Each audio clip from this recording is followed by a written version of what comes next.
Бывший школьный учитель Ядвига Казимировна из Усть-Локчима – одна из старейших нештатников газеты «Звезда». Своих статей, говорит, насобирала целый чемодан. Правда, сейчас пишет меньше, здоровье не позволяет много ездить. Теперь она все больше внуками и правнуками занимается. На журналистское ремесло не забывает. Ее конек – портретные зарисовки. Живя в Усть-Локчиме, я встречалась со многими пенсионерами, но бывшими молодыми, конечно, пенсионерами. Им очень интересно рассказывать о себе. Вот это надо выслушать, обработать и передать. Это мне очень работа нравилась.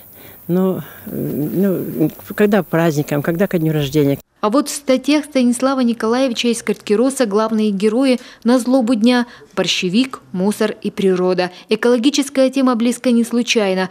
Автор зарисовок Коишев руководит Карткиросским комитетом по охране окружающей среды. В «Звезде» ведет тематическое приложение «Ловява. Живая вода». Больше мы пишем про экологическое воспитание, про подрастающее поколение, как они занимаются, какие проблемы у них, какие слеты, походы, прочее. Это мы сейчас решаем и стараемся фотоматериалом подкреплять. Таких нештатников у «Звезды» более 20. Пенсионеры, учителя, работники культуры. Они, как никто другой, смогут рассказать о простых радостях села, ведь они живут здесь и знают каждый уголок, каждого жителя. Оксана Пенягина из Богородска сама проводит и освещает все культурные и спортивные события села. Кстати, где нет дома культуры.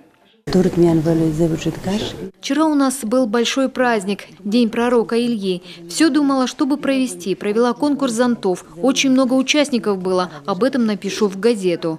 Для редакции сельской районки, где газетные полосы заполняют всего 3 журналиста, помощь нештатников важна как никогда. Каждую неделю 1-2 статьи всегда приносят, говорит главный редактор. Иногда материала хватает даже на 2 страницы.